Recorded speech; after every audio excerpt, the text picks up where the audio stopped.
आज सबसे पहले हम उस निर्भया कांड के फाइनल फैसले का विश्लेषण करेंगे जिसने पूरे देश को सदमों की सुनामी दी थी। आज इस कांड को सदमों की सुनामी हमने नहीं बल्कि सुप्रीम कोर्ट ने कहा है।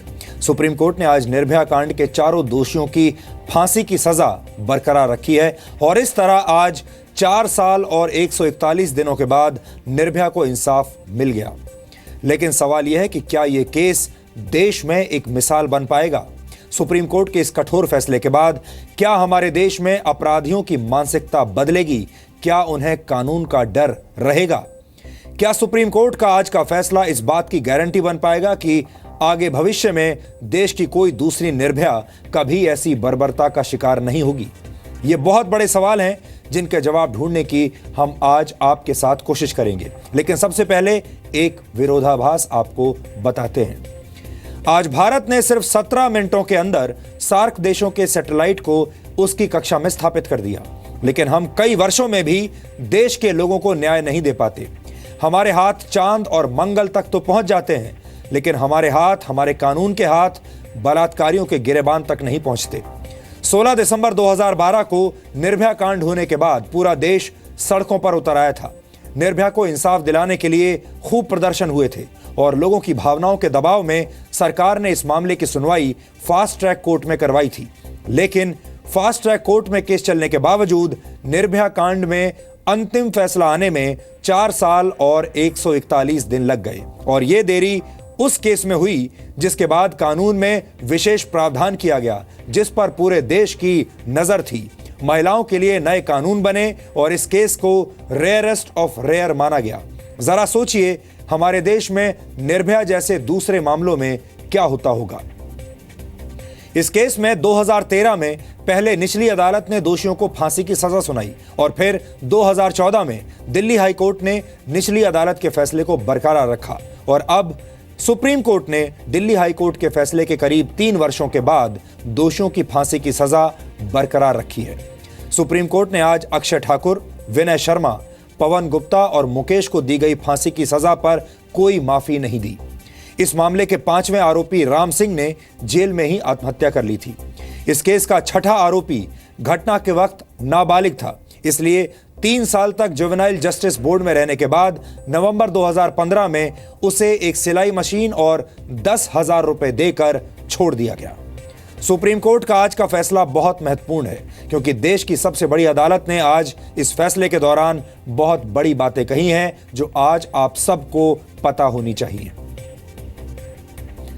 सुप्रीम कोर्ट ने कहा कि घटना किसी दूसरी दुनिया की लगती है जहां मानवता को अपमानित किया जाता है। जिस बर्बरतापूर्ण तरीके से इस घटना को अंजाम दिया गया, उस लिहाज से हाईकोर्ट का फैसला सही था और इसमें रहम की कोई गुंजाइश नहीं है। फांसी की सजा सुनाते हुए अदालत ने यह भी कहा कि दोषियों का गरीब होना, उनकी उम्र का कम होना, उनका पुराना आपराधिक रिकॉर्ड न होना, उनकी पारिवारिक परिस्थितियां या जेल में उनका अच्छा चाल चलन होना उनके अपराध को रेयरेस्ट ऑफ रेयर कैटेगरी से बाहर नहीं कर सकता। इतने बड़े अपराध के लिए माफी हरगिज नहीं दी जा सकती। लोगों के अंदर इस घटना को लेकर इतना आक्रोश था कि आज जैसे ही अदालत ने यह फैसला सुनाया, कोर्टरूम में मौजूद लोग तालियां बजाने लगे। लेकिन इन चारों दोषियों को फांसी की सजा मिलने में अभी काफी वक्त लग सकता है। ये दोषी इस फैसले के खिलाफ सुप्रीम कोर्ट में रिव्यू या क्यूरेटिव पिटीशन दायर कर सकते हैं और अगर इसमें भी कोई राहत नहीं मिलती तो फिर ये दोषी राष्ट्रपति के पास दया याचिका लगा सकते हैं। और ये भी नहीं भूलना चाहिए कि हमारे देश में ऐसे बहुत सारे बुद्धिजीवी, ह्यूमन राइट्स एक्टिविस्ट और वकील मौजूद हैं जो निर्भया कांड के दोषियों की फांसी को रोकने के लिए भी आधी रात को सुप्रीम कोर्ट को खुलवा सकते हैं। 1993 के मुंबई बम धमाकों के दोषी याकूब मेमन की फांसी रोकने के लिए भी ऐसा हो चुका है। आपको याद होगा 30 जुलाई 2015 को आधी रात को कुछ वकील सुप्रीम कोर्ट पहुंच गए थे। फिर रात भर सुप्रीम कोर्ट में सुनवाई चली थी और सुबह 5 बजे अदालत ने याकूब मेमन की फांसी की सजा बरकरार रखने का फैसला सुनाया था। अभी निर्भया कांड के चारों दोषियों को फांसी दिए जाने की तारीख तय नहीं हुई है, लेकिन हो सकता है जिस दिन उन्हें फांसी दी जानी हो उस दिन कुछ वकील फिर से सुप्रीम कोर्ट पहुंच जाएं और सुप्रीम कोर्ट को अपने फैसले पर एक बार फिर से गौर करने के लिए कहें। हमारे देश के इन कथित बुद्धिजीवियों ने अभी से ही फांसी की सजा को मानव अधिकारों का हनन बताना शुरू कर दिया है। लेकिन ऐसे लोगों से यह भी पूछा जाना चाहिए कि निर्भया के मानव अधिकारों का क्या हुआ। चांद सितारों की रातों की तमन्ना की थी, पर हमें स्याह काली रातों के सिवा कुछ नहीं मिला। मैंने कोर्ट में भी बोला, मैं इससे असंतुष्ट हूं और जैसे जजमेंट मिल जाएगा उसको स्टडी करके हम उस पर जो रिव्यू है हम रिव्यू फाइल करेंगे।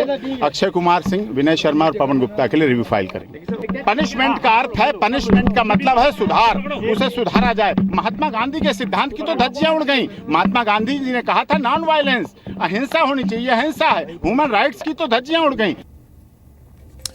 आज से ठीक 4 वर्ष और 141 दिन पहले दिल्ली की सड़कों पर जब यह गैंगरेप हुआ था तो पूरा देश सड़कों पर उतर आया था, पूरा देश सदमे में था।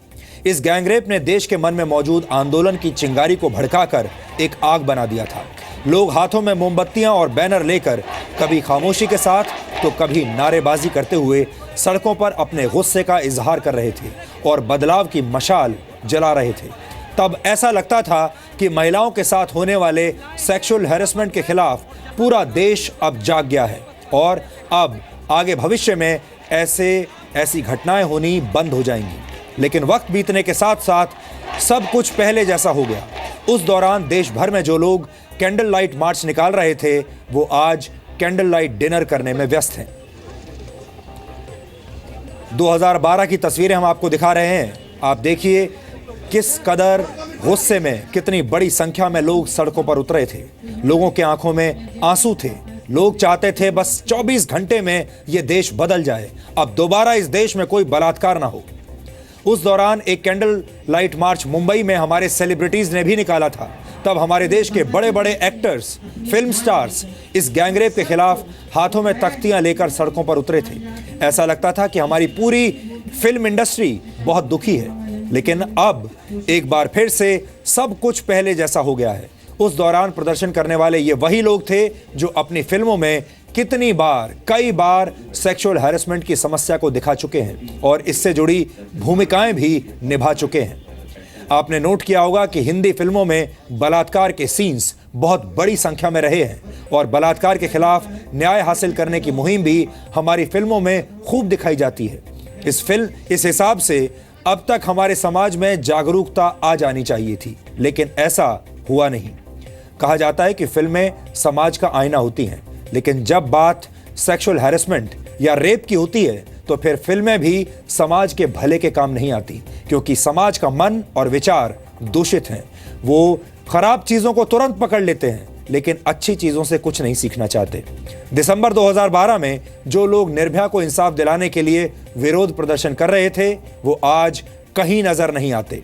जैसे जैसे वक्त बीतता गया, वर्ष बीतते रहे, निर्भया और निर्भया जैसी हजारों लाखों लड़कियों को न्याय दिलाने की मुहिम ठंडी पड़ती चली गई। पिछले साल 16 दिसंबर को हमने निर्भया के माता पिता का एक इंटरव्यू किया था। जी न्यूज की टीम ने दिल्ली के इंडिया गेट के पास निर्भया के मां बाप से एक बातचीत की थी। हम निर्भया के माता पिता को उसी जगह पर लेकर गए थे जहां 2012 में निर्भया के लिए बड़ी संख्या में लोग आए थे प्रदर्शन करने के लिए। जिस जगह पर कभी हजारों लोगों की भीड़ हुआ करती थी, उस इलाके में निर्भया के माता पिता उस दिन बिल्कुल अकेले खड़े थे और आज भी वैसे ही अकेले खड़े हुए हैं।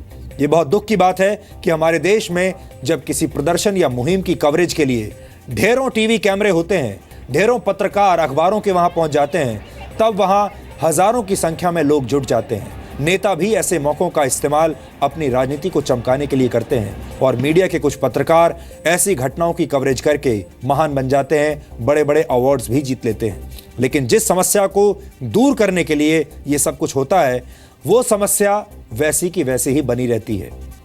आज सवाल यह है कि क्या हमारे देश में आंदोलन सिर्फ कैमरे के सामने अपना एजेंडा चमकाने के लिए होते हैं? क्या सिर्फ हेडलाइन का हिस्सा बनने के लिए और अखबारों में तस्वीर और नाम छपवाने की चाह में आंदोलन और क्रांति जैसे भारी भरकम शब्दों का इस्तेमाल किया जाता है? सबसे पहले तो मैं सब लोगों का, चाहे समाज से हो, देश से हो, देशवासी हो, चाहे मीडिया के भाई बहन हो, सबको मैं एक बार बहुत बहुत धन्यवाद देती हूँ। कोर्ट को भी धन्यवाद देती हूँ कि उन्होंने एक साबित कर दिया, देर जरूर है अंधेर नहीं है। अगर महिलाओं के साथ ऐसा घिनौना अपराध होगा तो कोई भी नहीं बचेगा। और ये हमारा फैसला नहीं है, सिर्फ निर्भया के और निर्भया के माँ बाप का के लिए इंसाफ नहीं है, पूरी दुनिया का इंसाफ है जो उस टाइम से अब तक हमारे साथ जुड़े रहे। मैं किसी को नहीं जानती थी, निर्भया को कोई नहीं जानता था, फिर भी निष्पक्ष मन से दिल से 2012 में लोगों ने निर्भया के लिए आवाज़ उठाई, महिलाओं के लिए आवाज़ उठाई। और वो घटना भी एक समाज के लिए, हमारे सिस्टम के लिए एक चुनौती थी, एक दाग था। और ये फैसला भी समाज के लिए एक संदेश है। आज जब कोर्ट पहुंची, जज साहब सामने आए और उन्होंने सुनाना शुरू किया फैसला, क्या कुछ चल रहा था उस वक्त दिमाग में? निर्भया को कभी अलग समझा ही नहीं। हॉस्पिटल में भी एक बार उसने कहा कि मैं नहीं बचूंगी। हमने पूछा मैं क्या करूंगी, तो उसने हाथ पकड़ा, बोला कि मैं आपके साथ हूँ। आज मैं घर से चलने लगी तो मैं यही बोली कि ज्योति चलो और अपना इंसाफ आज खुद लो। तो मैंने उसको कभी अलग नहीं समझा, उसको दुख को अपनी ताकत बनाई। और मैं रात को जब सोती हूँ तो सोचती हूँ कि क्या करूँगी, लेकिन सुबह पता नहीं कहाँ से मुझे सबसे बात करने की, सबसे हर चीज़ से टकराने की ताकत मिलती है। मेरी बेटी का नाम ज्योति था और मैंने उस ज्योति को लव बना के जिंदा रखा। आज मैं यही कहना चाहती हूँ कि इससे बड़ा उसके लिए कोई गिफ्ट नहीं हो सकता, कोई सच्ची श्रद्धांजलि नहीं हो सकती जो आज सुप्रीम कोर्ट में मिला है। मैं अपने दिल से उसको सच्ची श्रद्धांजलि अर्पित करती हूँ। सुप्रीम कोर्ट की जज जस्टिस भानुमति ने आज इस केस पर फैसला सुनाते हुए एक बहुत महत्वपूर्ण बात कही है। जस्टिस भानुमति ने कहा है कि महिलाओं द्वारा शिक्षा और बाकी दूसरे क्षेत्रों में प्रगति के बावजूद महिलाओं के प्रति सम्मान में कमी आई है और महिलाओं के खिलाफ अपराध लगातार बढ़ रहे हैं। जस्टिस भानुमति की टिप्पणी हमारे समाज की एक कड़वी सच्चाई है। आज भी जब हमारे देश में किसी लड़की के साथ छेड़छाड़ होती है या कोई सेक्सुअल हैरेसमेंट होता है तो लड़की से ही यह पूछा जाता है कि वो ऐसे कपड़े पहनकर वहां क्या कर रही थी। यानी हमारे देश में रेप पीड़ित को आज भी शक की नजरों से देखा जाता है। सुप्रीम कोर्ट ने आज ये फैसला सुनाकर एक मिसाल तो पेश की है, लेकिन क्या इससे समाज की इस सोच में बदलाव आएगा? क्योंकि हमारे देश में कुछ लोग ये मान बैठे हैं कि अगर कोई लड़की अकेली है तो किसी भी मर्द को उसे छेड़ने का लाइसेंस मिल जाता है और ऐसे लोगों से खुद को बचाने की जिम्मेदारी भी उसी लड़की की होती है। हमारे देश में लड़कियों से यह पूछा जाता है कि वो इतनी रात को ऐसे कपड़े पहनकर वहां गई क्यों थी, कहां जा रही हैं, क्यों जा रही हैं, लेकिन लड़कों से कोई ये नहीं पूछता कि वो इतनी रात को कहां जा रहे हैं, इतनी देर तक कहां थे। ये फर्क समाज की सोच में है और जब तक ये सोच नहीं सुधरेगी तब तक निर्भया और उसके जैसी बाकी लड़कियों को पूरा इंसाफ कभी नहीं मिलेगा। निर्भया कांड के बाद इस सोच पर भी प्रहार करने की कोशिश की गई थी, लेकिन हुआ कुछ नहीं बदला। और जब हम ये कहते हैं कि कुछ नहीं बदला, उसके सबूत भी आज हम आपके सामने पेश करेंगे। ये वीडियो इसी वर्ष की शुरुआत के हैं जब बेंगलुरु में नए साल के जश्न के दौरान 1500 पुलिसकर्मियों की मौजूदगी में कई महिलाओं के साथ छेड़छाड़ की गई। और इसी दिन यानी 1 जनवरी को जब एक लड़की रात में करीब 2:30 बजे अपने घर लौट रही थी तो उसके साथ कुछ लड़कों ने छेड़छाड़ की। यह घटना भी बेंगलुरु की ही थी। यह पूरी वारदात सीसीटीवी में रिकॉर्ड हो गई थी। ये घटनाएं बताती हैं कि निर्भया कांड के बावजूद महिलाओं के प्रति समाज की दूषित सोच में कोई बदलाव नहीं आ रहा है। और ये किसी गांव देहात की घटनाएं नहीं हैं। बेंगलुरु जैसे शहर की तस्वीरें हम आपको दिखा रहे हैं, जिसे बहुत हाईटेक शहर माना जाता है, सिलिकॉन वैली कहा जाता है भारत की। लोगों की आपराधिक प्रवृत्ति में कोई कमी नहीं आ रही। ऐसा लगता है कि लोगों को किसी का कोई डर नहीं है। शायद उन्हें यह लगता है कि वो सेक्सुअल हैरेसमेंट करने के बाद या तो पकड़े नहीं जाएंगे और पकड़े भी गए तो कोई ना कोई जुगाड़ करके छूट जाएंगे, या फिर कानूनी दाव पेचों को इतना लंबा खींचेंगे कि ये मामला कई वर्षों तक चलता रहेगा। इसलिए आज हम ये कह रहे हैं कि जब तक ये सोच खत्म नहीं होगी तब तक सेक्सुअल हैरेसमेंट से पीड़ित महिलाओं को पूरा इंसाफ कभी नहीं मिल पाएगा। 16 दिसंबर 2012 के बाद दिल्ली की सड़कों पर करीब 2 हफ्तों तक आंदोलन होते रहे। लोगों ने सख्त कानून की मांग को लेकर देश की संसद और राष्ट्रपति भवन के सामने प्रदर्शन किए। आप कह सकते हैं कि 16 दिसंबर 2012 के बाद अगले 15 दिनों में देश वर्षों पुरानी नींद से जाग उठा था, लेकिन 15 दिन के बाद ही हमारा देश एक बार फिर से सो गया और ये नींद अब तक नहीं टूटी है। निर्भया कांड के बाद 2013 से लेकर 2015 तक देश भर में रेप की 1,05,000 से ज्यादा घटनाएं हुई हैं। ऐसा नहीं कि उसके बाद रेप बंद हो गए। जैसा मैं आपको बता रहा हूं, अगले 2 साल में 1,05,000 रेप हुए, लेकिन उसके बाद सड़कों पर ऐसा प्रदर्शन कभी नहीं हुआ। लोगों की आंखों में ऐसे आंसू कभी नहीं आए। निर्भया कांड के बाद से यानी 1 जनवरी 2013 से लेकर 15 मार्च 2017 तक अकेले दिल्ली में बलात्कार की 8,532 घटनाएं हुई हैं। आज भी दिल्ली में हर रोज 5 महिलाओं के साथ बलात्कार होता है। दिल्ली में हर रोज कम से कम 11 महिलाओं के साथ छेड़छाड़ होती है, जबकि हर रोज 9 से ज्यादा महिलाएं किडनैप होती हैं, उनका अपहरण हो जाता है। लेकिन अब आपको ऐसे प्रदर्शन, ऐसा गुस्सा, ऐसा आक्रोश देखने को कहीं नहीं मिलता। हमने यहाँ खास तौर पर दिल्ली के आंकड़े आपको इसलिए दिखाए क्योंकि दिल्ली भारत की राजधानी है और ये उम्मीद की जाती है कि कम से कम देश की राजधानी में तो महिलाएं सुरक्षित होंगी। लेकिन ये आंकड़े बता रहे हैं कि तमाम नियमों और कानूनों के बावजूद दिल्ली ही नहीं बल्कि पूरे देश में महिलाएं सुरक्षित नहीं हैं और इसकी जिम्मेदारी हमारे सिस्टम के साथ साथ, हमारी पुलिस के साथ साथ हमारे समाज पर भी है। और अब निर्भया केस में सबसे बड़ी गवाही की बात करते हैं, जिसने 16 दिसंबर को दिल्ली में हुए गैंगरेप का पूरा सच पहली बार दुनिया के सामने रखा था और जितने लोगों ने इस गवाही को सुना उनके होश उड़ गए थे। अवनींद्र पांडे उस घटना का इकलौता चश्मदीद गवाह था और उसकी गवाही ने पूरी दुनिया को हिलाकर रख दिया था। ऐसी कहानी, दर्दनाक कहानी दुनिया ने इससे पहले शायद कभी नहीं सुनी थी। यह गवाह निर्भया का दोस्त था और उसने निर्भया के साथ ऐसा दर्द सहा था जिसे वो क्या, कोई भी इंसान चाहकर भी पूरे जीवन भूल नहीं सकता। 3 जनवरी 2013 को रात करीब 2 बजे अवनींद्र पांडे का यह इंटरव्यू मैंने ही किया था। उस दिन अवनींद्र पांडे रात 2 बजे जी न्यूज के इसी स्टूडियो में आए थे। इस इंटरव्यू को अब तक करोड़ों लोग देख चुके हैं और खबरों की दुनिया में यह सबसे ज्यादा देखे जाने वाले इंटरव्यूज में से एक है। इस इंटरव्यू का एक अंश आज हम आपको दिखाना चाहते हैं ताकि आपको अंदाजा हो जाए कि हमारे सिस्टम की सोच में क्या क्या परेशानियां हैं और अगर हमारा समाज और हमारा देश आज भी सोया हुआ है तो हो सकता है ये इंटरव्यू देखकर उसकी नींद आज टूट जाए। आज हमारे साथ वो नौजवान है जिसने वो दुर्भाग्यपूर्ण रात को जिया है और अब तक शायद सब कुछ याद भी होगा।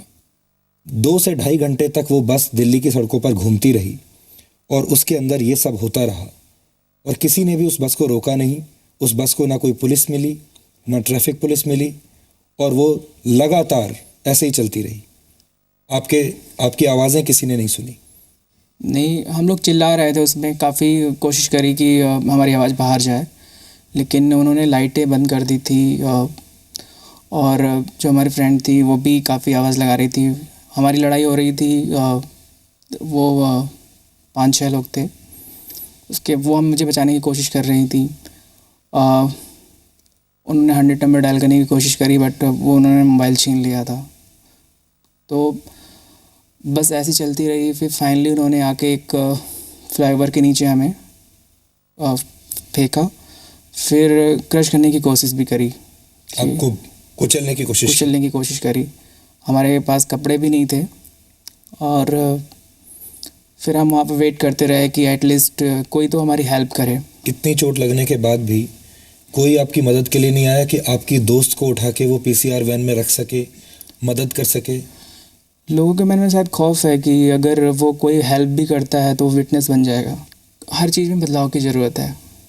फर्स्ट ऑफ ऑल जैसे कि मैंने उस दिन फेस करा कि जब मैं रोड पे पड़ा हुआ था, खून से लथपथ था, मेरे सर में रॉड लगी हुई थी, मैं खड़ा नहीं हो पा रहा था, मेरे पास कपड़े नहीं थे, भीड़ जा रही थी, लोग देख रहे थे तमाशा, 15-20 लोग खड़े थे, तो काफ़ी बातें कर रहे हैं। उसमें कोई कह रहा है कि लूट का मामला होगा, कोई कह रहा है कि कुछ लोग तो देखते हैं, अगर मैं मेल हूँ तो मुझे दूसरी नज़रों से देखेंगे कि क्या बात है। तो कहीं ना कहीं हमारे बीच के ही लोग हैं, वो कहीं बाहर से नहीं आए हैं। अगर वो हमें कपड़े देते, अगर हमें, जब मैं 1.5-2 घंटे वहाँ बैठ के, वहाँ पे इतनी शर्द है दिल्ली में, झाड़ियाँ थी वहाँ पर, शायद कुछ भी हो सकता था वहाँ पर, तो वो मुझे शायद हॉस्पिटल तक ले के जा सकते थे। क्योंकि जब तक वो पीसीआर को कॉल करते, पीसीआर आ रही है, एम्बुलेंस आ रही है, तो उनके पास गाड़ियाँ थीं, वो लोग खड़े थे, तो मुझे लेके जा सकते थे, या मेरे दोस्त को लेके जा सकते थे। तो जो 1.5 घंटे का क्रूशल टाइम था, जबकि कोई मर रहा हो तो उसके लिए 1-1 मिनट काफ़ी इम्पोर्टेंट होता है। तो वो उनकी सोच को कौन बदलेगा? तो हम प्रोटेस्ट या फिर मोमबत्ती जला के तो हम शायद नहीं कर सकते। ये मेरा मानना है कि अगर हम मोमबत्तियाँ जला के किसी के लिए हम सपोर्ट जाहिर कर रहे हैं, तो शायद हमारा भाई अगर हमारे रोड पे गिरा हुआ है तो हम उसकी भी हेल्प करें एटलीस्ट। जो पुलिस की भूमिका होती है इस तरह के केसेस में, वो भूमिका कैसी होती है? वो भूमिका आपको डराकर भगाने वाली होती है, या वो भूमिका मदद वाली होती है, या वो भूमिका आपको प्यार से सहलाने वाली होती है? आपके केस में क्या हुआ? आपकी एफआईआर कितने दिन में दर्ज हुई और कैसे दर्ज हुई? मैं इस कंडीशन में नहीं था कि मैं कहीं जा सकूं, तो मैं तो सीधे थाने ही आया, क्योंकि स्टेशन से सीधे थाने ही मैं लेटा रहा 3-4 दिनों तक। वहीं पर डिफरेंट जो भी बयान लेते हैं वो आए। यानी आप कह रहे हैं कि आप 4 दिनों तक पुलिस थाने में ही रहे? More than 4 days। इस हालत में? ये अभी तो बेटर हालत है, बहुत बुरी हालत में। मतलब जिस वक्त आपको अस्पताल में होना चाहिए था, इलाज कराना चाहिए था, उस दिन, उस वक्त उसी रात में हॉस्पिटल थाने में था, उस रात में थाने में आ गया था। और दिल्ली पुलिस ने एक बार भी ये नहीं सोचा कि इस वक्त आपको इलाज की ज़रूरत है? नहीं, मैं इनफैक्ट उसी दिन से पुलिस की हेल्प कर रहा हूँ, उसी रात से। मैं सीधे स्टेशन से थाने में आया था, थाने में लेटा हुआ था।